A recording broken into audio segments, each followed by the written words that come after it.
I love being here. One of the coolest things for me is when I get a chance to hang out with leaders. Okay, I love leaders. I love being around leaders. I love being around people that want to grow. People that don't want to grow suck the life out of me. Know any of those guys? There's some are sitting at your table. Okay, yeah, don't look too close at them, but some of them are at your table and they were forced to come because they work for my company. But anyways, I love being around leaders. I love being around stories. I love being around people that have been punched in the face. I love being around people that have been kicked in the gut. I love being around people that have broken noses and broken body parts. They come off the field, they look at the coach and say, "Put me back in." Those are the kind of people that I want to hang out with. And I'm hoping that that's the kind of people that we have here today. Leaders invest in themselves, right? One of the things they hear in my company is, can the person I was yesterday compete with the person I was today? Can the person I was a year ago compete with who I am today? What I'm asking my team is, have I grown? Have I grown? From that day to this day, am I better than I was a year ago? Because if I haven't, we're in trouble. We're in trouble. Companies die because the leaders have chosen to stop learning and to stop growing.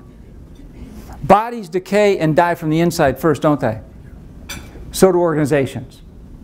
When the hearts of leaders cash it in, I don't want to learn anymore, it's too hard, I'm done growing, what happens is companies begin to die a slow death. But not your companies, and not your school systems, not your nonprofits, because you're here. Because you've taken the time to invest in yourself. I want to thank some of you guys who came with teams. Okay? Who came with teams. It's neat for leaders to go off on their own and get poured into. That's really cool. I think it's cooler when leaders show up with their team. And you can wrestle with some of the stuff at your table with your team. Okay? Because what I found in my own experience is when I go off by myself and I get poured into, man, stuff happens between that day and the next day I get back to the office. And my team misses out on the experience. And it's the experience together as a team that takes leadership development to another level. Because I can't convey well enough what I learned at that place than if my team is there together. So good job bringing your teams together.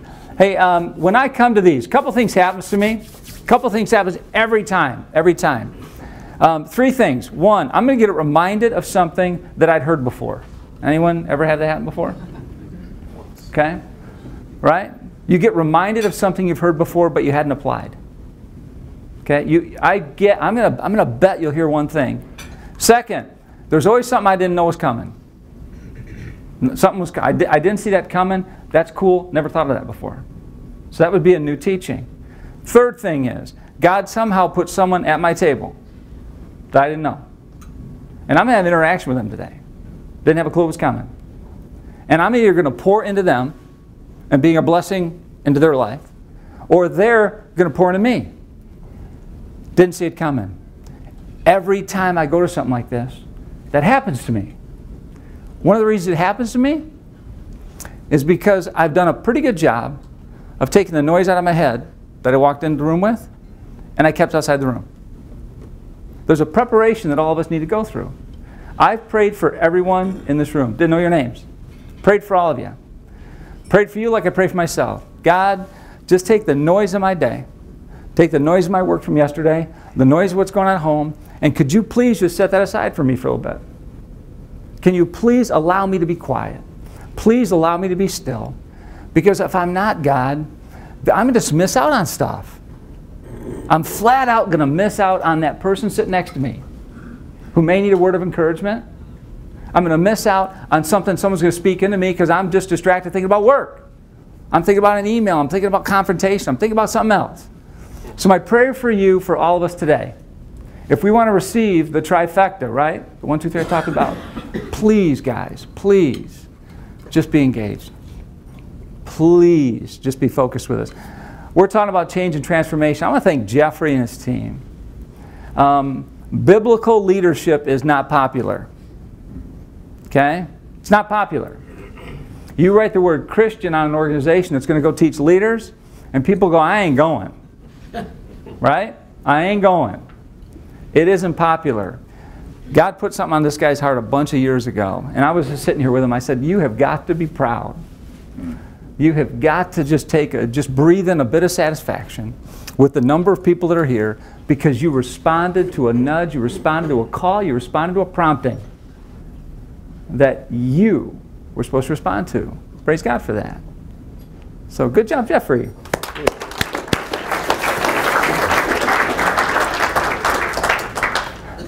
A little bit about the day. Jeffrey went through the sessions of the day. This is a workshop day, so this is work. If you're not going to work, a buddy of mine says, then put your coat on and leave. Don't do that, though. Do that when Brian talks. But this is a workshop, so these aren't sessions. What's cool is when you're amongst leaders, you're amongst friends, and we don't really need to be that good, because we're just among friends, and you'll give us a lot of grace. A lot of grace. But these are workshops. So each teaching will be set up. There'll be teaching. There'll be stuff for you to do. There'll be conversations you can have at your tables, things of that nature. Mine will be on change and transformation. That's how we're going to set it up. So I'll talk about that. I'm going to walk you through some of the models and processes that we use at our company. I think in pictures, so I'll be drawing pictures for you guys. And all the teachings I do today are teachings that we use. All the examples that I use today will be stuff that I have gone through. Okay? I'll share with you stuff that I haven't done well. Okay? I have bombed some stuff. Okay? Just absolutely bombed some stuff. And we've done some things pretty well.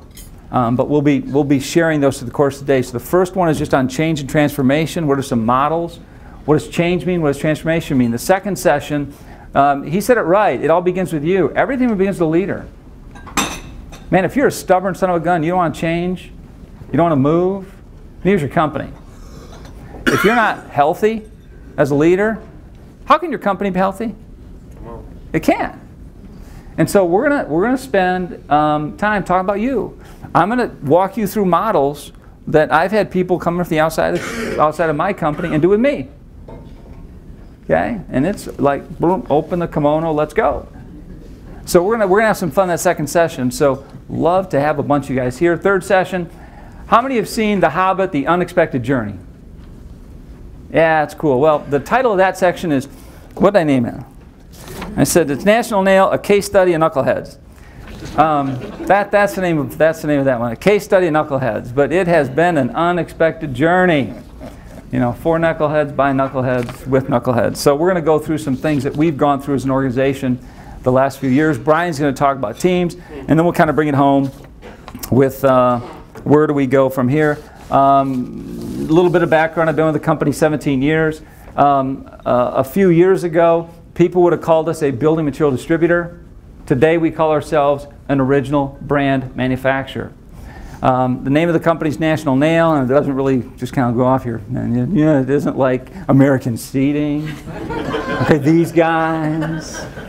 You know, we do weird stuff. We think fasteners and screws are sexy and a lot more exciting than seating. But at the core of who we are is we're innovators. We were an innovative company before I joined you 17 years ago. We'll be a company whose the fabric of who we are is innovation when I leave. But it's the core of who we are as an organization. And it has been fun to see what's happened with us over the last 5 years. There are people that we trade with today that didn't have a clue we were ever a building material distributor. A few years ago we were in 2 countries. Now I think it's 17, 18 countries we trade in. So never saw it coming. We've got some products on the back. One of those products didn't exist 3 years ago. The other product basically didn't exist 5 years ago. Those 2 products on that small little table represent over half the margin dollars of our company. We're a 52-year-old company. Half the margin dollars of the business come from products that really didn't exist 5 years ago. Okay? And it's fun. But we had to go through some really tough stuff to move from where we were in 08 to where we sit here in 13 and 14. Okay? So we'll have some fun with that. So we're going to get going. Where's my clicker? We're going to go to work. Time to go to work. Time to go to work. Okay, I coach a 6th grade basketball team. That's them. That's them. When we start practice, we say we're going to go work. We get in the huddle. And there's 4 choices we make. These kids are 11 and 12 years old. I learned this from, can you stand up? I learned this from this kid, this guy right here, Mark B., principal, Challenger Elementary School. Awesome principal, awesome coach, awesome man. Okay? You can sit down now.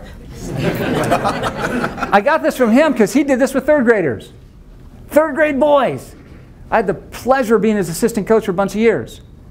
So I stole it from him. I'm giving him credit right now. Next time I won't. It'll be my idea. It'll be my idea next time.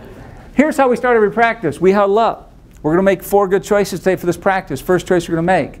I'm going to make choices that make my team better. These boys repeat that. 6th grade boys. In practice today, I will make choices that will make my team better. Second choice, I will make choices that make me better as an individual so I can deserve a spot on this team. I'm going to make choices, good choices that make me better. Third choice, I'm going to choose to have fun. We may run, we may drill, do drills that we don't want to do. But I'm going to choose to have fun. And last one we go is we're going to choose to compete in a way that honors God. Every practice we do this.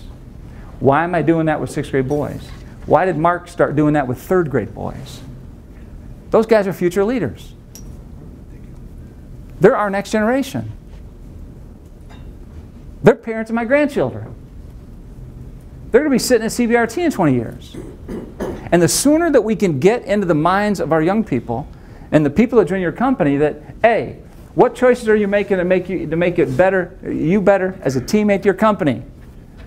What choice are you making to help yourself grow? What choice are you doing to make sure that you have fun regardless of what happens that day? The sooner that happens, the better off we are. Okay? The sooner we are. So I'll introduce you to a couple guys. So I'm going to make choices to make my team better. He's the farter, he's the burper. Does that make our team better? No. Okay? I'm going to make choices to help me grow as a teammate. Okay, this guy, he pulls his pants up to right here. He likes to run around that. Is it a good choice? No. Okay, but those choices they make. And then we run. And those are funny choices. What choices do you make? What choices do you make to not be a good teammate? What choices do you make that you're more important than the team? What choices do you make that creates fun? What choices do you make that sucks the fun out of other people's lives? What choices do you make? Okay? So here's what we're going to do. You stand up. Stand up. Stand up.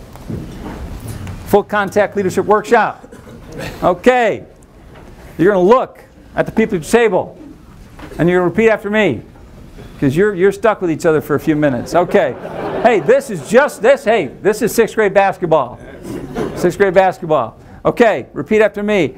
I will make choices. That will make my team better. I will make choices. That will make me better. I will choose to have fun. I will compete in a way that honors God. High five 5 people and say, let's go to work.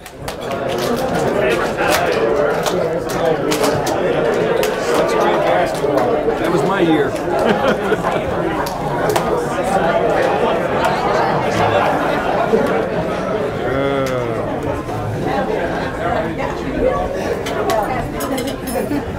All right. You ready? Imagine a day, guys. Imagine a day. What if we started our days every day like that at work? Imagine what it would be like at your place of work if every day you got your team together and you looked each other in the eye and you huddle up like they do in football and you looked across the table at someone. In essence, what you're saying is you can count on me every day at work. Can you imagine that? What that would be like if you started every day just repeating a few things to each other and then got your day going. I think that a lot of the negative stuff would just kind of leave the room because you're looking at each other. You're saying it's game on, let's go. Let's go. Okay? We're talking about change and change management and transformation today. And change, if you haven't figured out, change is pretty constant in that. I talked to my friends, Marks in Education. The number of language this guy has in his school. I mean, it's dozens of languages. Lots of immigrants come here. Lots of refugees are in his school system. Wow, that's change. How do you do it? That's change. Okay? Healthcare. Those of you in healthcare, a little bit of change going on right now? Yeah, there's a little bit of change going on right now. The banking industry. You guys in banking, a little bit of change?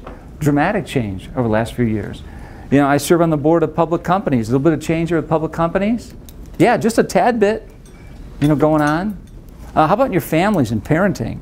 I have a 26-year-old and a 12-year-old. I have a 14-year spread. I tell you what, it's a lot harder to parent a 12-year-old today than it was my 26-year-old. Okay? The world just comes after us with so much stuff, and it ain't all good. But it's change. Okay? It's all change. When I think of change and transformation, those are words we don't use much in our company. I'm going to give you some definitions of them. Okay? So look these up. Change, to become different, to make someone or something different, to become something else. And I look at that as head stuff. And I'll explain this with a model later, but I think a change is head stuff. It's head stuff. It's intellectual stuff. It's knowledge stuff. Management is really, how do you get it done? How do you get it done? I'm going to change something. What's the process for how I get it done to get me from one place to another place? And then transformation, I looked at it 3 different ways, guys. How does business define change? And it said just, we got to react to the shifts in the market, and we have to kind of flow with them. Okay, that was kind of a business definition of transformation. I then went to science. What does science say about transformation? Well, science talks about DNA. Something's happened in the DNA of a cell, of a body. So something's transformed. And then I looked at a biblical definition, God's definition. And his is a heart change. His is a heart change. Okay? Think about these as we spend a few more minutes together. Leadership, to me, is really what change and transformation is all about. That's why you have the seat you have. Your job is change. Your job is transformation. Your job is taking something. I came up with 2 definitions for me. 2 purposes of leadership. Okay? 2 purposes. One of my assignments, real important assignment, is this first one. I show up, and I've got people. I've got a 6th grade basketball team. I got a bunch of boys that show up in October. And I'm going to have these lads till March. And my job as a coach, my job as a principal, my job as an executive director of a YMCA. You know, my job is Doug Young in charge of Beal Young. My job is to take what's been given me in October, and I'm going to move them into a better place. That's my job. Whatever condition I found it in when I took my assignment, my job as the leader is to move it from there into a better place. It's my assignment. And then along the way, what I have to do is I have to build up the next generation of me. Okay? The next generation of me. Okay? Because there'll come a point where I'm not the guy anymore that arrives at a place that I'll call here and then takes it to a different place. And so I've got to make sure that that next generation coming behind me, these lads who burp and they fart and they do weird things, but they're the next generation of me. And I got to raise those lads up. And inside our companies, inside our school systems, who is the next generation of you? And as you do your assignment, are you pouring into the next generation of you so they're better equipped than you were? And they can take something places that you may have only dreamed of. So for me, fundamentally, that's it for me in leadership. I got to move something today to a better place tomorrow. I got to move something today to a better place next month. I got to move something today to a better place next year. So I got to do it. And then I've got to bring up people behind me. Okay, that's my job. I said I'm going to draw pictures, so I'm going to draw pictures for you. And the rest of our time this morning for 30 minutes is going to be on the change and transformation that's going on with the University of Michigan basketball team. Is that not a beautiful thing? All right, go blue. Yeah, thank you very much. I'm using a blue marker, baby. All right. So pictorially what this looks like, and I hope you guys can see this in the back. Getting a little sick. You're getting sick? I mean, God. I mean, we'll lay hands on you Spartan people a little later. Okay, so this is I draw bad, I write poorly, okay? But what I just described is what's going to happen is Leslie Cummings, okay? She shows up here. She shows up here. There's an assignment for her. There's something waiting for her. And her assignment isn't to move that to a worse place. The assignment is not to keep it there. The assignment is not to move it backwards. It's not the assignment. The assignment that she has is she's being asked to go from here to a better place under her watch. That's her job. And I call that here. And I simply call that there. That's the assignment. Okay? And along the way, guess what we have? Change, transformation. I was talking to someone earlier. Excitement, glee, openly embraced, thirsting for it. He said I was lying. Drama, pushback, don't want to go. Like it there. Tried changing before, didn't like it. Resist it. Sabotage it. Undermine it, right? Anyone live that? Yes. Yeah, that's a tough one. That's a tough one. I took my team through this recently. 50, 60 people in our company went through this exercise with me. What I said was, if you're doing GPS, there's 2 data points that have to be right. Right? Where you're going and where you are. Or else you're screwed, right? And the unfortunate thing, and I work with a lot of men, okay? But I see the same things in companies, is we do a lousy job of defining there. We're really fuzzy on it. And then we lie about here. We're just really dishonest about where we really are. And we convince ourselves that everything's okay. We convince ourselves that an employee who's never produced will produce. We convince ourselves that the Sacred Cow business unit that's been really struggling, well, for some reason, magically, it's going to turn around and be better next year. Okay? We tell ourselves that, you know, the stuff that I'm struggling with individually doesn't hurt my company. Right? The acidic customer that just takes advantage of us, somehow they'll get well. But we lie about where we are. And then a year or so passes, and you show up at a meeting, and what are you talking about? You're talking about the same stuff you talked about 2 years ago.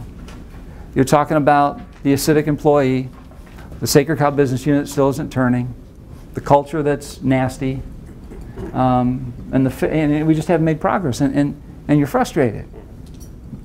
And so as I talk with my team, a couple things we have to be really good at, guys, when we start on this journey is we've got to be really intentional about what we're building. Really intentional about what we're building. And we have to be brutally honest about where we're starting. Where are we? If we don't gel as a team, let's just be honest with it. You know, if we got stinky stuff going on, then let's call it out. Here's the exercise I took them through, and I'll take you through it really quickly. I asked my people 5 questions, and I want you to go through it. You're building a dream house. You're building a dream house. First question I asked them was, what does it look like? What's it look like? Is it 2-story? Is it 3-story? Mike Dykstra from Zealand Lumber's here. He wants you to build a really big son-of-a-gun house and get all of his stuff from him. What is it? Is it 2 stories? Is it 3 stories? It got granite countertops. You know, what kind of cabinets does it have? You know, what's the floor plan look like? What's it look like? Second question I asked him is, where is it? Man, here's my house, and it's a one-story with a walkout, and it's on a lake. Because I'm a water person. Oh man, mine's in the mountains. I just love the mountains, and I'm overlooking this range. Oh my, no, mine's on a golf course. Because I'm overlooking a golf course. No, mine's a condo, and I'm looking at Florida. And I got an employee here. His is on a cruise ship. He loves cruises, so his house is a suite on a cruise line. Where is it, man? The next question he asks is, who's there with you? Who's there with you? Guess who's with him every time? Every time. Family, right? Every time family's there. Next question he asks him, what are you doing? Oh man, you know, I'm doing something with my grandkids. I'm pulling them skiing. I'm teaching them how to water ski. I'm hiking. I'm snow skiing. We're in the water. We're reading. Man, those campfires on Saturday nights, I can just smell the s'mores. That's what we're doing. The next question I ask him is, how does it feel? Give me words. They go, oh, peace, contentment, satisfaction, home. Okay? It feels really good. Okay? Then we go and we ask the same questions about here. What's here look like? Okay? So what's here look like? What do you hear? What do you see? What are you doing? Who's there with you? And what's the feeling? Okay? And then the next question I ask my team, because here's what's kind of cool about that. Let me ask you guys, what did that feel like just doing that? Just feeling that. Could you feel that? Could you feel that? What's cool about building a house is we're living the feeling, and we haven't even broke ground yet, have we? We haven't even broke ground, and we can picture ourselves being there. We picture the fun, we picture the family, we picture the fellowship. We haven't even broke ground yet, right? And then what I ask my team is, between this point and this point is, what will you not allow to get in the way of that feeling? What are you not going to allow to have s'mores at the lake on a Saturday night with your grandbabies? What will you not allow to get in the way? Okay? Make a list of those things. And you just start listing them, man. And so, I did this for business, guys. But we need to do it for our lives, too. And what we did for us, guys, is we wrote 2016, there's 2015, there's 2014, there's 2013. And I had them draw pictures of what 16 looks like for their business. What's it look like? You look back from 16 on the mountaintop, what's it feel like? What's your business look like? Who's there with you? What are you doing? And you're looking back. And what will you not allow to get in the way of feeling those feelings in your school, at your why, in your business in 16? And you know what we're not going to let? In my industry, weather is a stinker. It's a stinker. And we have people that will say, if only the weather was better, if only the weather was better, I could have had a good year. How about we change that to, in spite of the weather being poorly, I am not going to allow that to get in the way of the campfire with my grandkids on a Saturday night on the lake. Because I'm going to fight for that. I am going to not let me get in the way of getting to that campfire. I'm going to not let self-doubt. I'm going to have to let that customer who's a pain in my butt. I'm not going to let other employees. I'm not going to let insecurities that I have. I'm not going to let the fact that maybe I've never accomplished something as big as this get in the way, because I am going to fight for the feeling of being at a campfire with my grandbabies on a lake on a Saturday. I'm not going to let it get in the way. This is how I think. If you spend any time with my people, they think I'm psychotic. Okay? It's just how I think. I don't think in terms of change. I don't think in terms of words of transformation. I think in terms of words of what am I building? What are we creating? What are we going to do differently than anybody else has done? Okay? I don't need a blueprint. The blueprint will screw me up. Okay? But it's starting with something out there that at the core of who you are going to fight for. And you believe in. And no one's going to get in the way. Okay? Making some sense? I shared with my team in January, the hardest part of this is not the beginning and it's not the end. Those of you who are runners know this. Okay? At the beginning of the Old Kent, you got all these guys down there, all these young ladies down there, and there's just a lot of excitement, isn't there? A lot of adrenaline at the start of the race, right? And that adrenaline carries you, and people are cheering you on as you leave the starting line, right?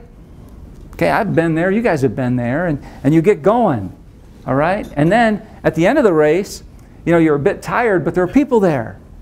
There are people smiling as they're running. We're almost done, we're almost done. And there's like a pickup as you go, and people are encouraging you, and you can see the finish line. And there's adrenaline rush. It's in between, isn't it? Yes. Isn't it in here? It's in there where it gets difficult. Because in there you've left the finish line. You've left the national sales meeting. You're alone. You're back with your team. You're back with your boss who's a putz. Right? Okay, they're at table 7. Back with your boss. And that's where it gets difficult. And this is where people, you know, the lies come in that you can't do it. The lie comes in that you're not good enough. The lie comes in and says you've never been able to do this before. You tried this before. You're going to give up. That's where the lies come. And so my team, what we're doing is, man, we got to manage this really well right here. Because we had a lot of fun here. We're having a lot of fun here. But we got to do better there at supporting and loving on each other and encouraging each other. Okay? Making sense so far? Okay, that's like 101. Now we're going to go 201. Okay? Here, there. There's some other things that we need to add on the axis. So I'm here, right? And old Leslie's got her team, and they're just smoking.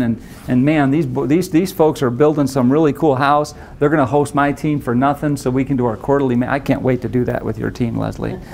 Quarterly management meetings are there, free of charge, and Tom and the wakeboard boat's going to be there, and we have great fun. I can't wait to be there with you guys. I'm going to fight for that feeling, okay? But there's a few other things we need to add. And I didn't get some of these when I started, okay? And it's one of the regrets I have, that I didn't get it, okay? There's a how, right? How are we going to get there? I'm here, I'm there, how am I going to get there? I thought this was more important than this next one. And I've paid dearly for it. The next one's who? Who's going with you? Who do you need? The way I draw this now, guys, and I wanted to draw it this way because I missed this one. I thought if I could paint a great picture of there and create a compelling reason why we wouldn't stay here, and then get this path of how, that everybody would see it, everybody would get it, everybody would rejoice and say, this sounds great, let's go. Okay? I missed it. There's a bunch of people that didn't want to go.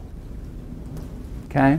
So the lesson I learned is you need to pick your who before you pick your how. Okay? You need to pick your who before you pick your how. Because here's the reality.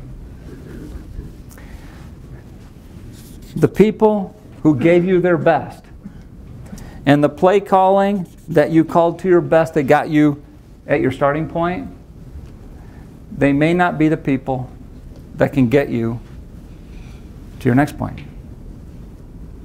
The play calls that you called to get you one place may not be the plays that you can call to get you to the next place. Tracking with me?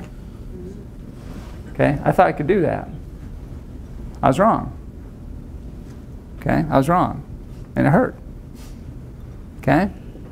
The products that got you one place may not get you to another place. The experiences that your company provides for people may not be the same experiences that can get you someplace else. Change. Transformation. Okay? I think there's a great example biblically. You think of Moses, right? Moses had a pretty cool assignment, right? You know, God said, hey, Moses, we got these people in Egypt, and we need to get them out of here. We're going to move them to a better place, in that place called Canaan, right? Flowing milk and honey. Your job, your assignment is take a bunch of unruly people. They get 3 square meals, and there's green grass and all that stuff, but they're slaves, but they get 3 square meals and all that stuff, but they're in bondage.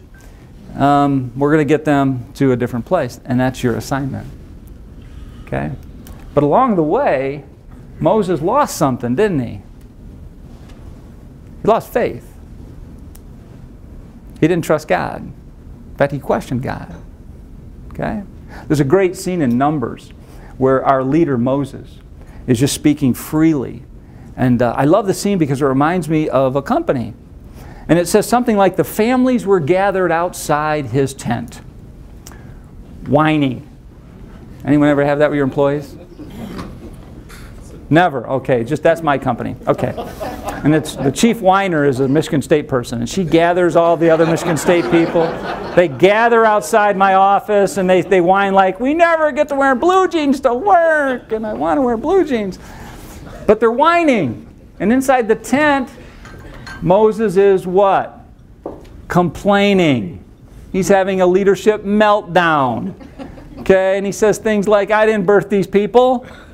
I didn't want this job.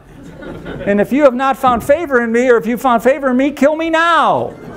Anyone had that conversation behind a closed door with God? Okay. But Moses, man. And what happened? Is God got tired of it. So his assignment was to get him right here. He could see the promised land, couldn't enter it. Right? But the cool thing is he raised up some behind him. His name was Joshua. His job, his assignment was to bring the people home. That was his assignment. It wasn't Moses. So as you go through this, it's what I get better now, guys, that I didn't get when I went through it, is maybe I'm not the guy that will take us to this really cool place someday. Maybe that's not my job. Maybe there are other people on your team that they did an awesome job here. Okay? But maybe they're not the folks to get you to that next dream. They're still on the team, but they may not be the ones. Okay? Something else I've learned is this, the distance between this line and this line. I refer to this as transformative growth. Okay? That distance for me is the amount of transformation that we're signing up for as a company. This one on the bottom here, guys, I call time.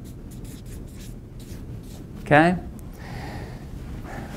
The closer this is to this line, I ain't doing much in terms of transformation. I was with Lowe's recently, and we talked to them. We said, you know what? Negotiating price reductions ain't transformational. It's a change, but it ain't transformative. Raising prices is not transformative. Okay, it's not. That's called change. Okay? So the bigger this gap is for me, measures transformation. Okay? And then time is how long. I can't transform my company in 3 months and 6 months. I can't do it. That takes years. It takes years if you're really signing up for transformation. I want to go back to this topic here of God's definition of transformation. God's definition deals with the heart. Right? Deals with the heart. You read Paul's writings. All transformation involves suffering, causes pain, requires hurt, requires time. Okay? Requires time. Shaping, smoothing out rough edges. It's a heart change. And if that's the way God looks at it for us as individuals, why would it be any different for our companies? Why would he say that the way I build character in my children is through hard, hurt, pain, suffering, perseverance, build faith, build hope, build trust, and then go inside our companies and go, we can do stuff in 2 months.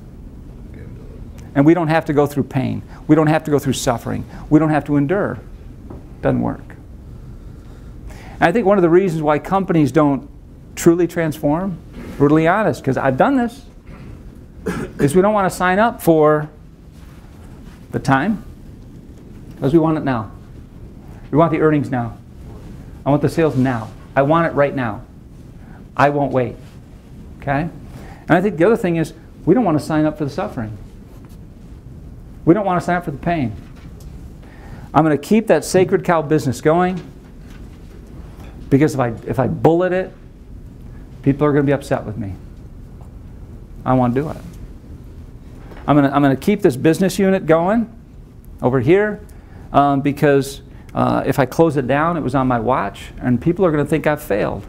I went through that. That was me.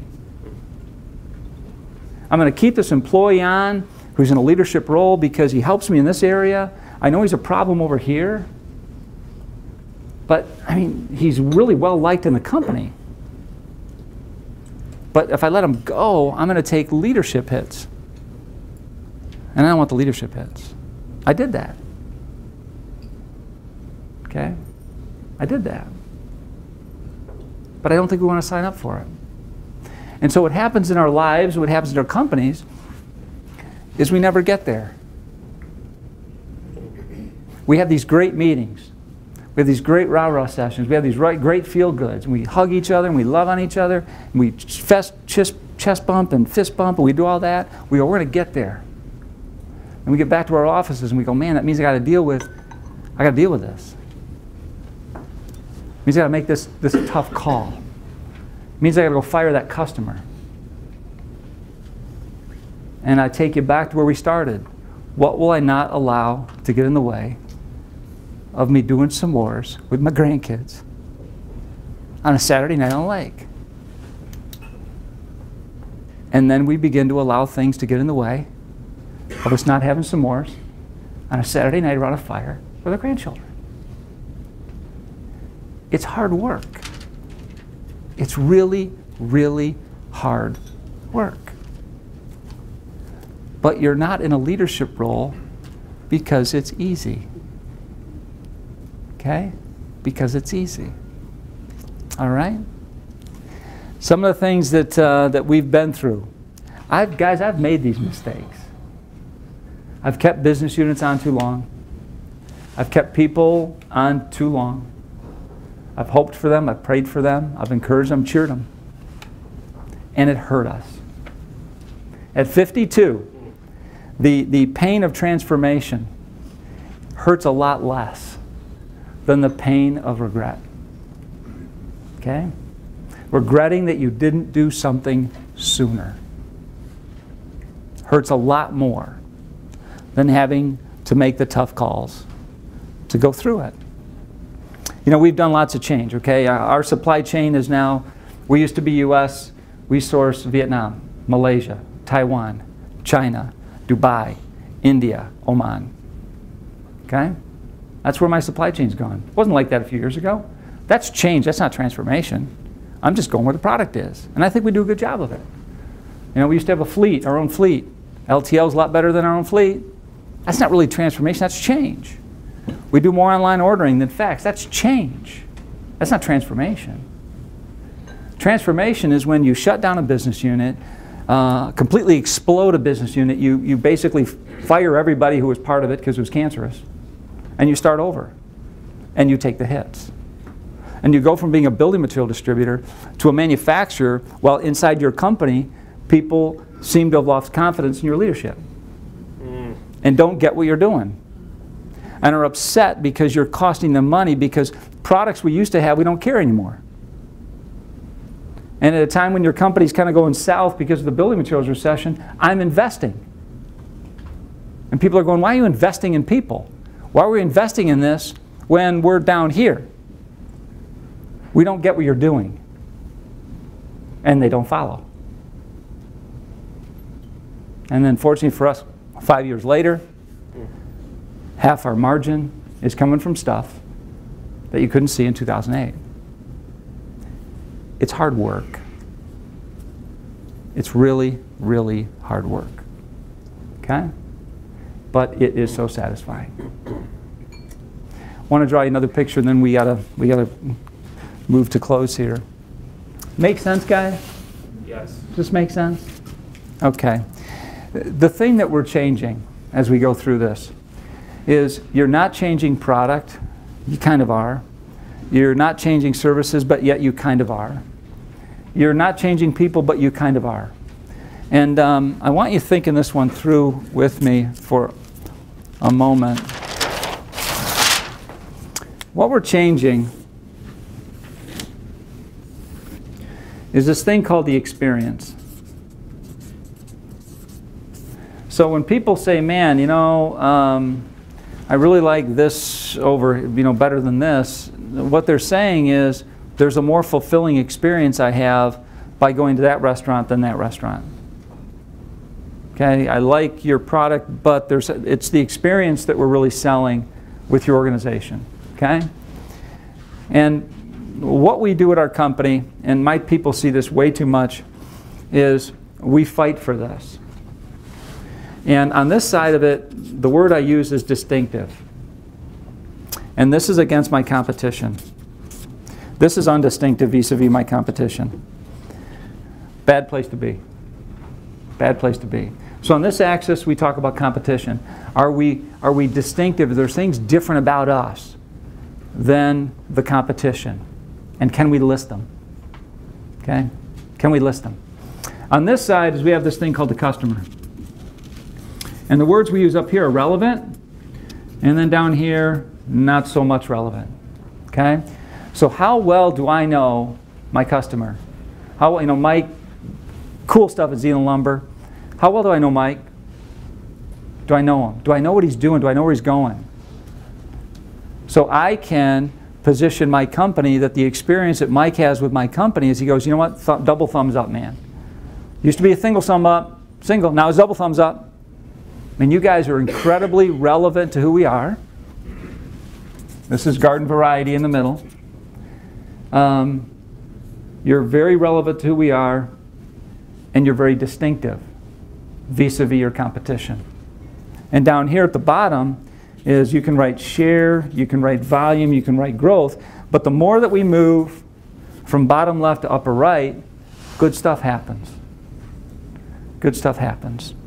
And so as an organization, what we talk about a lot is how different are we? And are we different in a way that creates a good experience for customer? I did this at Central Michigan University with a couple hundred kids. I had a young lady here and a young man here. I had this up here and I said, man, see this young lady? Wow. Man, don't you like to date her? He's like, his buddies, yeah, I might like to date her. Well, let me explain this to you. See, there's competition for her hand. That's true stuff. Competition out there. And what she's doing is she's screening you, and you're a guy. You don't even know what's going on. But what she's looking at is she's going, how different are you? How different are you? Are you garden variety guy on campus? Or is there something really different about you that's really relevant to her that she will allow you to speak into her life? And I got news for you. Xbox 360 champ on 3rd floor Thorpe is really distinctive. Badge of honor. Wow, take the t-shirt off. She don't care. She don't care. And so it makes sense. When you hire somebody, are you looking for garden variety? Or are you screening out that person that goes, this is somebody who's really different. And they're really relevant to where we're going, and I'd love for them to join my team. Okay? Our customers think the same way as you do. Okay? And so the question I pose to my team and I'll pose to you is, if you were to take your product, and you were to take your services, and you were to take your culture, and you were to take your leadership team, and you were to take you, and you put yourself on here, where are you? Let me give you some news. I start with mine, I put me here. I put my team here. I put my culture here. I put my products and services here, and I write the word experience there, because that's how I look at it. Because if Scott is not going to be distinctive, if Scott is not going to stay relevant to what's going on in the industry, if I'm not going to bust my butt to make sure that there's no CEO that's better than me in my competition, my team's in trouble. Because if I'm not staying distinctive, if I'm not staying relevant to what the heck's going on, how does my team? I won't even be setting an example that they have to do it. That they need to invest in themselves, right? I'm not modeling it. If my team gets it, but they don't model it and take it to the masses of the culture, what happens with culture? Is my culture distinctive? Is my culture staying relevant? Probably not. And if my culture isn't staying relevant, how in the heck do I create products, cool services, whatever, that create an experience for people that want to keep trading with us over and over and over again? Makes sense? We live this. And you know what this is? This is change and it's transformation. But you won't hear those words inside my company. You won't hear the words out of my mouth. Because the words I use, I look up and to the right, I go, we need to create a different experience for people to have with us. From how we ship, to how we source, to our products, to our people. What's the experience? What are we building? What are we creating? What are we innovating? Change and transformation just kind of comes along for the ride. But this is the way that I'm trying to conduct this and get this done in our company. Okay? Two other things and then we'll close. I want you to, I said a phrase earlier, I'd like you to just between you and a piece of paper answer these questions. The person you were a year ago,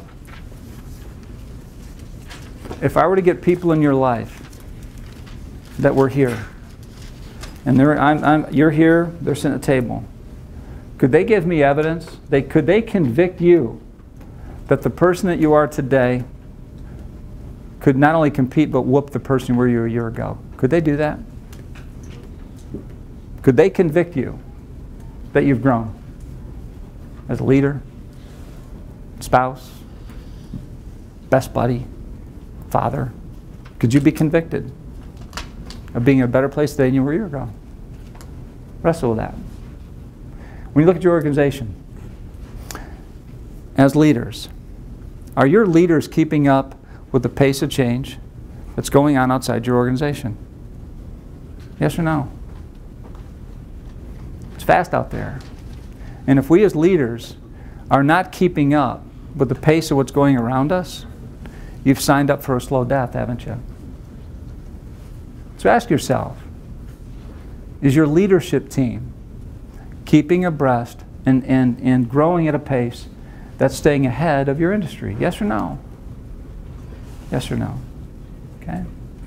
Third thing I want you guys to consider, and then we're done, is I'd like you to really wrestle this with your company.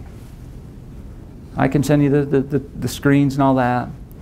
But where are we, man? Where are we? Is there a compelling reason why anybody would trade with us? Is there a compelling reason? What are they? Do we have product experiences that smoke everybody? Do we have service experiences that smoke everybody? What I buy from me? What I buy from me? I was president of I was with the president yesterday at breakfast, $70 million company. He goes, man, we have this facade. It's a facade, man. It's a facade. Because once they come inside, they're like, really? And they're dying a slow death. So what's the experience inside your company? Okay? All right. Guys, I appreciate the attentiveness this morning. You've been a blessing to me. One of the things that was cool as I watched around, I get a chance to watch, is the amount of note-taking that goes on was really, thank you very much. It means that you were bored to death and you're working on stuff at work. But really, really good leaders, guys. They journal, they take notes, they reflect, and they go back to it. Because I forget most of what I've learned, and like a matter of moments. So, okay. So we've got just a couple seconds. Just any questions on any of the material? Rob? You talked about the who needing to be important before the how as you go into there. From your experience, does all the who buy into the there? Yeah. Question was on that who, does all the who buy into the there? Not necessarily. You just need a majority of the who to buy into the there. Because the more people that you have, if we're all gonna go, we're not gonna be a distributor anymore and we're gonna be a manufacturer. It's really tough when it's just you and everybody else is over there. But the more people that you can have over here that can influence, the better. And at some point, Rob, you're gonna bring people along and hopefully they get on. But if they continue to be saboteurs, then there's a different conversation. But the starting point, no, you likely will not have all the who's exactly where you would like them to be. So, other question? Yeah, Doug. The chart you have here, Yeah. I guess I may have missed why you put yourself down to the very lower level, Yeah. and then the team. Is that the way you need to think about it, so that you are striving, you Yeah. more so than the team, more so than the culture, and that's helping you push up Yeah, towards the upper yeah, because it's a great question. His question is, why am I on the bottom? If you look at our org chart, I'm on the bottom of the org chart. Okay, I'm on the bottom. And that's a reminder for me of who I serve. Okay, my job, and some days I do a good job, sometimes I don't, is how do I make those people that report directly to me better because I'm serving? Okay? And I think everything starts with a leader. The leader takes the first hit. The leader is the first one to step out. The leader is the first one to do everything. Because if you're not going to, why shouldn't anybody else on your team? And so for me, Doug, it's just a reminder for me when I look at this is, am I up here? Is Scott up here? Because if I'm not here, if I'm choosing to not stay relevant in my area of expertise and leadership in the company, then really I shouldn't have that seat anymore. I need to hand that off. Okay? So this is just the way I look at it, is I got to go first. You as leaders have to go first. Okay? You just have to. Or else, folks aren't going to follow you the way you'd like. One last question? Yeah, in the back. A lot of times organizations, whether they're small, medium, or large, maybe in the past the identity of the local community was really influenced by the identity of the company. And now businesses have to make tough decisions with globalization and having branches in other countries, other states, and so forth. Could you just share a little bit about how you approach making difficult choices when you're trying to transform, when often there is this identity with the local community? Yeah. We're not a big company. I think at our heyday we had over 200 people, maybe 250 people we had right here in Wyoming, Michigan. Today we're half the size of people. Productivity's a lot higher with people. We went through this a bunch of years ago. When the steel industry left the United States, okay? And it went to Japan first, then it went to Korea, and then went to China. The choice that we had to make as leaders was we could continue to employ a bunch of people here and slowly go out of business. Or we're going to have to go and learn to trade someplace else because our competitors were there and they were bringing the low-costed product into the marketplace. They weren't taking the money and putting it in their pocket and making more money. They came in and they were using it to compete. And that's a hard decision. The hardest things I've had to do in my job is to look people across the table. I mean, I can picture it right now, and you're crying with them. They didn't do anything wrong. I mean, they absolutely did nothing wrong. But, you know, for the survival of the company, there's some tough choices we have to make. And as a CEO, and this is hard. I mean, this is a hard thing for me as a CEO. My job is the survival of the company. That's my job. That's your job. Is the survival of the organization. And sometimes what that means is downsizing. You know, because the world is different today. So, yeah, workforce, we're smaller today than we were. And it's hard. I don't know. In my size company, when we're letting someone go, I know them. And I believe it's harder than some of my friends who run very large companies and other people go give the message. I tend to give the message. So we're going to go here. I want to go back to this picture. And if anyone wants the screens, let me know. I can get them to you. But this is the picture we talked about earlier. We talked about being leaders that are not, we don't want to be this, right? No, we don't want to be undistinctive leaders, right? Right. Short life for these peoples, okay?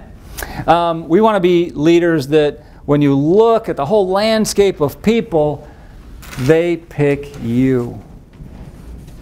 They pick me to be on the team, okay? And we want to be relevant guys that are keeping up with whatever the heck we're doing. Whatever our leadership assignment is, I'm staying ahead of the game. I'm constantly investing in myself, right? That's that relevant piece. This is a combination of those two things I drew.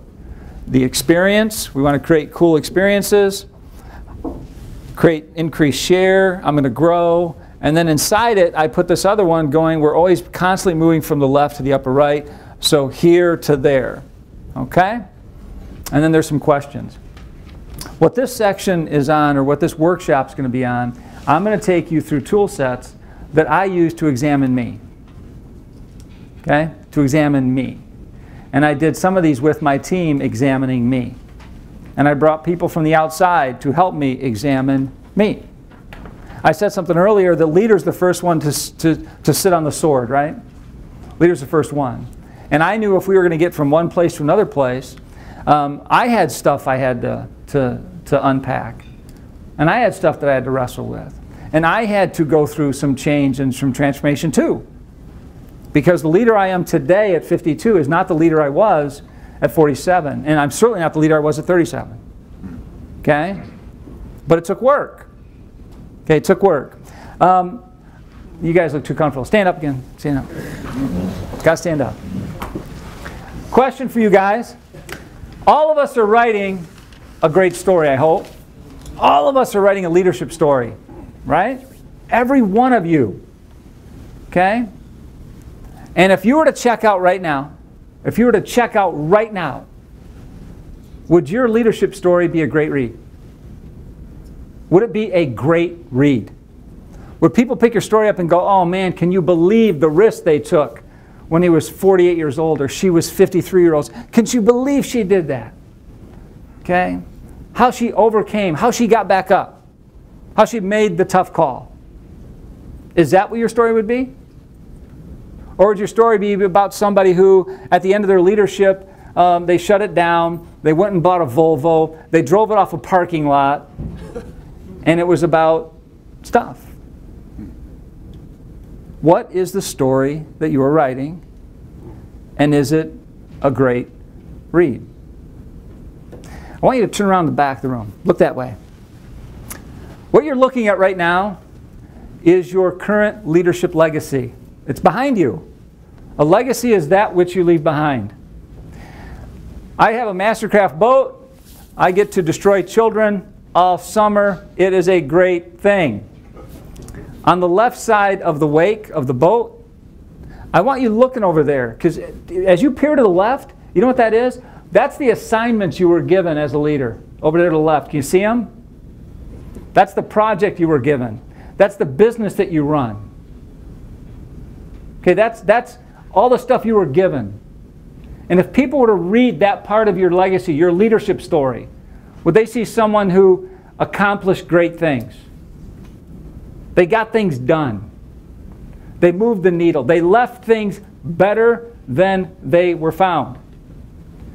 Or would they read missed budgets, missed timelines, bad product launches. Someone who could not be counted on. What would they read when they looked at your assignments? Think about that. To the right side, let's look at the right side of the wake. We're at the right side. The right side of the wake, those are the people that you've led. That's the relational side of your job. Remember, 2 parts of leadership. 1, move things to a better place, left part of the wake. The right place is, did I raise up people?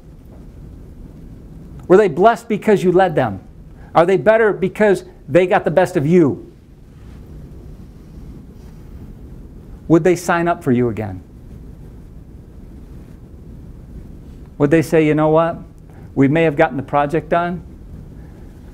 I don't want to go through that again with Mark.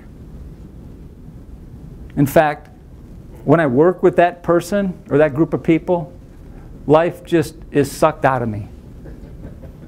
I don't want to go through that again. So turn around and look at me. What does your leadership legacy look like right now? Today, what are you leaving behind? You go ahead and grab a seat. And what's often happens, guys, when I do this teaching and we talk to people about this, we talk to men about the lives that they have right now, is what's on the left side is stuff that I intended to do and I didn't get done. Stuff I intended to do and we just didn't get it done because I let other stuff get in the way. And on the right side of the wake, what we often see are relationships that have not been invested in, relationships that have been taken advantage of, people that have been used to help the leader get what the leader wanted. What story are you writing? What story are you writing? Okay? Tool sets. You have a packet in front of you. Okay? Packet in front of you, it looks like a window, right? In 2008, roughly our company dropped 36% in 1 year. 1 year.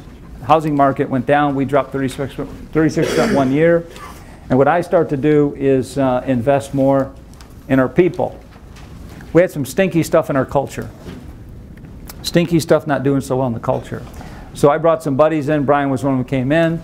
I said, okay, we're going to start doing some, I'm going to pour more into our people. I know we're in a tough spot. We're going to invest more into our people. It'll start with me. This thing here is called the Johari window. And one of the things that we did with me, and then we did it with our team, was ask this question. Do I really know me and how my choices impact the lives of others? My team.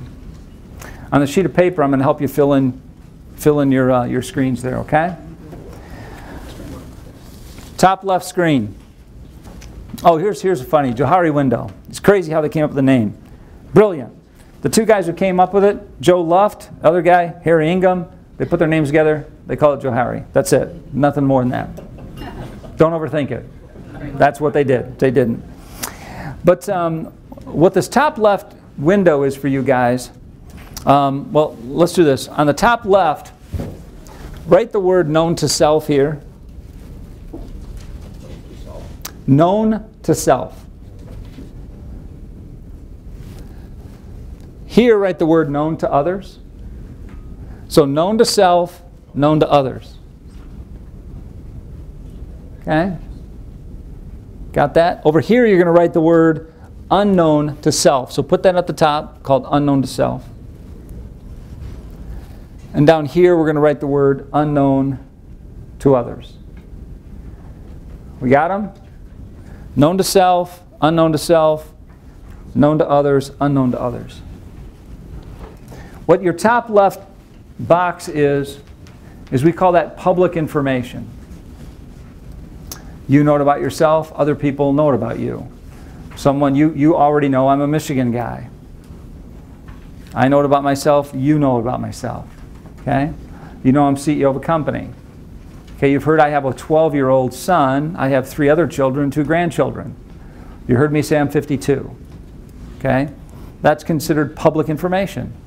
I know it, you know it. Some of it's good, some of it's not so good, but we both know it. Okay?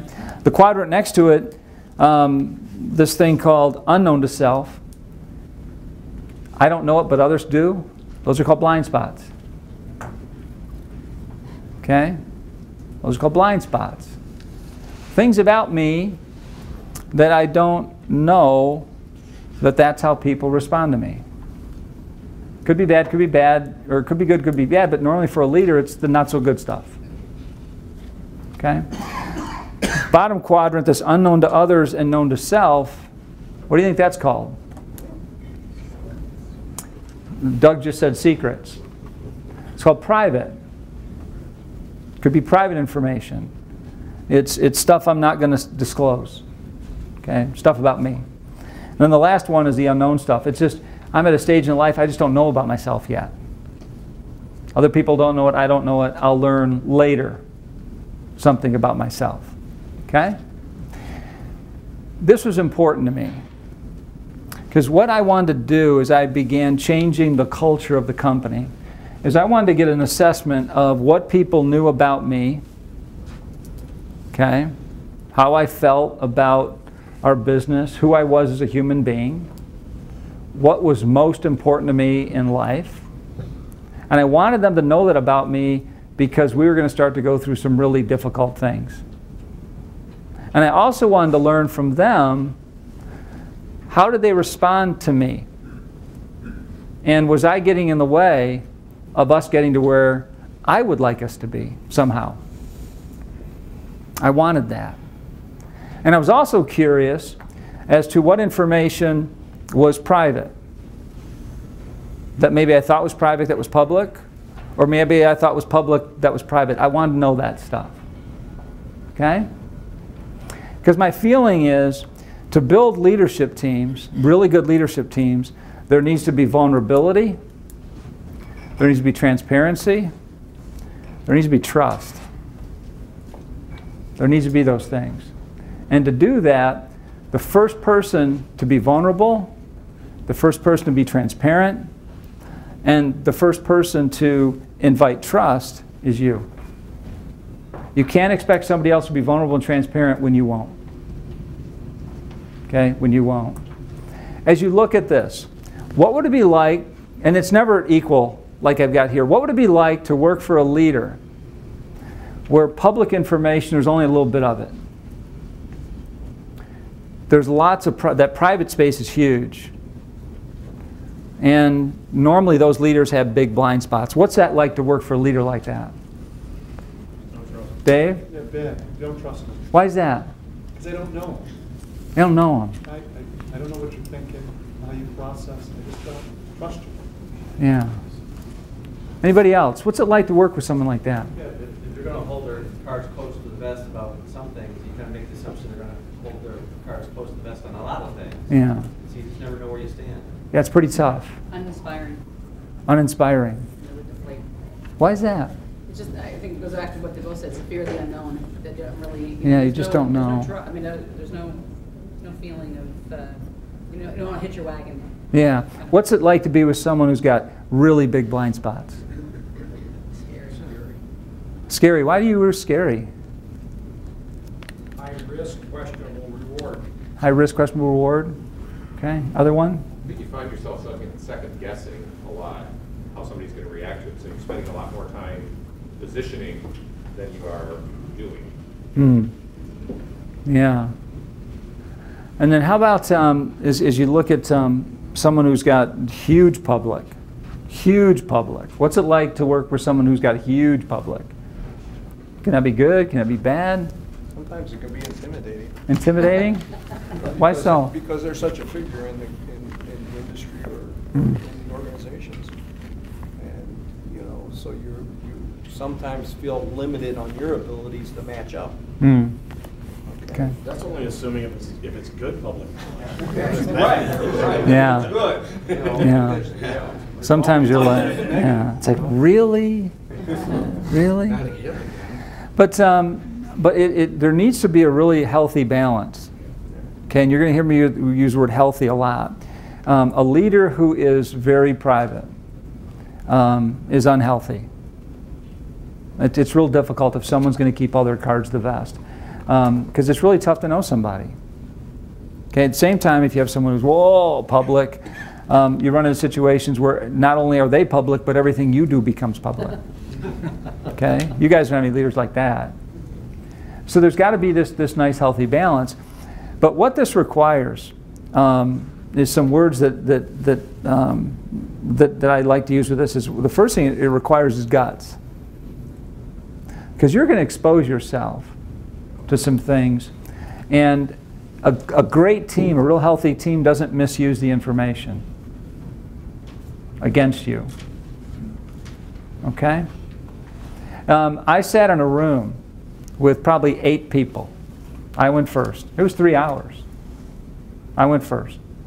I was not happy with our culture. You heard Jeffrey go, man, these boys had grown 3 times. We had. But that masked some problems underneath, which were cultural problems, okay, that we had, that were just festering. And so I sit in the room and I go, okay, guys, what do you know about me? And we had some pockets. We wrote, what do you know about me as a business leader? What do you know me as a dad? What do you know about me in terms of faith? What do you know me about in terms of physical activity? What do you know about me in terms of what I enjoy doing? What do you know about me? And we spent time doing this. What do you know about me in terms of what's important to me at the business? What do you know about me in terms of how I make decisions? Okay. What do you know about me that's I feel something's really important? When something's really important, how do I behave? And we just drained through a whole bunch of stuff. What do you know about me? Okay. And it's interesting. And then I shared some more stuff. Did you know this about me? Did you know this about me? Do you know why I do this? Do you know why I read so much? Here's why I read so much. So I want to grow. I want to make an impact on people. Do you know why I really get involved in it? This is why I get involved in this. Okay? This is why this is so important to me. So we took some very important areas to me in my life, and I said, this is why. This is what makes me go. This is why I spend time with these groups of people. Okay? This is why I don't spend time doing this. Okay? You know, I don't drink a lot. Why? My mom's father was an alcoholic. When he drank, he abused his kids. So I'm not a drinker. So, and I had guys who would get offended that I don't drink a lot when we go out. Well, it's because I have a legacy in my family of grandparents who drink and they abuse their children. You can drink, but I ain't going to do it. Did you know that? No, I didn't know that. That's why I just don't, it's not for me. Okay, it hurt my mom. Okay? This is why this is so important to me. I don't want to let you down. So we had a nice conversation about what's public. And they learned stuff about me in that meeting. Trust is a big deal to me. Okay? Trust is a big deal to me. They learned that. Then we went in the next one. We said, okay, what's a blind spot? What do you think I don't know about myself? And that's interesting. Be prepared. That one hurts. That one really hurts. I remember sitting next to a guy and he looks at me and he goes, hey Scott, do you know that when I talk to you I don't feel, even though you're looking at me, I don't feel you're paying attention. You're looking right in my eyes, Scott. But John, I just don't feel like you're paying attention because, Scott, I start talking and you know what happens? Is you're so far ahead of the rest of us in the room that as soon as I start talking, I see you're already going and you're way beyond me and I shut down. And I find it, John, disrespectful. I'm like, man, I didn't know that. Just the way my mind works. John, I'm sorry. I didn't know that. Didn't know that. Do you know, Scott, do you know what the word empathy means? I'll go, yeah, I tried it once. I didn't like it. Didn't like it. Never going to use it again. Well, Scott, you don't have it. You don't have it. Not everybody sees the world the way you do. I mean, I had a mom that when we grew up, I had broken bones, my brother had. We couldn't limp going to the doctor because we embarrassed her, and you come out with casts on your body. Okay, you didn't, I mean, you sucked it up. I mean, you just did. You watch two parents get, you know, married at 16 and have me by the time they're 19, 3 kids by 19, you see them tough it out and never complain. Unfortunately, empathy is something I struggle with because I look at what my parents went through. Okay? I look at what I went through growing up. I would wear my brother's clothes. Every August, I got my brother's clothes. It's a drill, man. Okay, you wanted something, you went and you worked for it. Okay, you went to college, you pay for it. Empathy isn't high on my list, but it needs to be.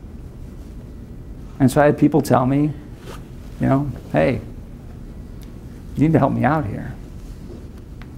Do you know this about you? Do you know this about you? And some of them I did, but I didn't know how it made them feel. Okay? And you need to hear it. You need to hear it. That was a tough morning, but it was a very valuable morning because I got to share my heart, which they didn't probably know as much, but I got to hear how they responded to me and where it helped and where it didn't help, where I was sucking life out and where I would put life in. Okay? And there's stuff on the private side. There's stuff that has to stay private. When you're in your seat, okay, you can't vent with everybody in your company. You just can't do it. I mean, you can't bring people in your office that might be 2 levels down from you and go, oh gosh, can you believe what this Mahler guy's doing again? I know he's my direct report and you report to him, but oh my gosh, can you believe your boss is a crazy man? Or you're going through really hard stuff. There's stuff I don't share with my team. So I have a chairman. So I have Matt. That's why I have Brian. That's why I have friends outside my company who sit in my seat. And so those guys, I can go, man, whew, I did not say, oh, well, what would you do? Okay, great, chin up, shoulder square, let's go. Can't be down, always on, right? There's stuff you got to keep private. Okay? Got to keep private. So with this exercise, what I would encourage you guys to do is do it yourself first. There's some questions on the next screen for you guys in your pamphlet.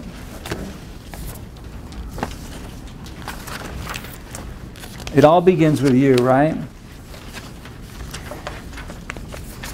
Your company, your family, your friends need a healthy you. They don't need an unhealthy you. Unhealthy people hurt people. Okay? Unhealthy people don't build healthy teams. Unhealthy people don't build healthy cultures. Unhealthy people don't build healthy families. Okay? And this is a great place to start. How well do you know you?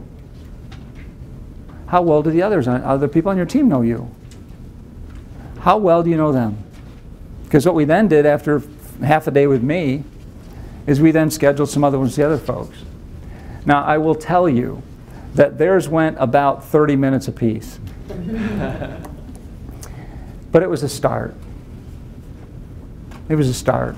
Because it's some folks just aren't in a place to receive some of the, you know, how someone really sees them. It's tough. But it was a start for us. And it really helped our team begin to recognize, wow, that's why Matt's like Matt is. I never knew it. I never knew that about Matt. I now get that about Matt. So it isn't about Matt, you know, being a crazy guy. It's just, wow, I get that now. I get that now. So some questions I'd like you to kind of think about. And you're going to see on this thing, guys, I say in the next 48 hours, there's this law called the law of diminishing intent. And what that is, it says if I don't act on something quickly, I'm likely not going to. So if I don't act on something in the next 24 hours to 48 hours, in all likelihood, I won't until I come to another teaching seminar like this and I'm reminded again of something I should have done.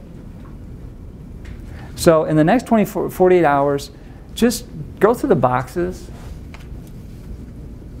You know, are you a private leader? Is there stuff that if you were a bit more transparent on or a bit more vulnerable on, if you gave trust before someone earned it, that might help your team out a little bit?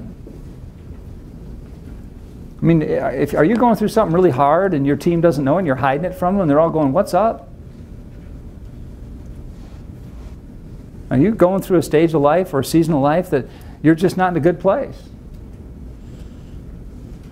Maybe your team would step up and support you, man. But I want you to do that. And then I'd like it to kind of get outside yourself. And the question I ask my team, and I've done this with my family too, is what is it like to be on the receiving end of me? Okay, I have a sales advisory council. We meet twice a year. It's our top sales guys. We have conference calls every month. And the question I ask them is what is it like to be on the receiving end of my decisions? Because in my office, they may make sense. By the time they get to a customer, they may have been the dumbest thing I ever thought of. And I ask that when my customers call me, that's one of the questions I ask them. What's it like to be on the receiving end of decisions I make for my company? They're like, what are you talking about? I said, my people are simply an extension of me. I either coach it or I allow it. Okay? What's it like to be on the receiving end of us on our best day? What's it like to be on the receiving end of Dad on his worst day? Get ready to cry.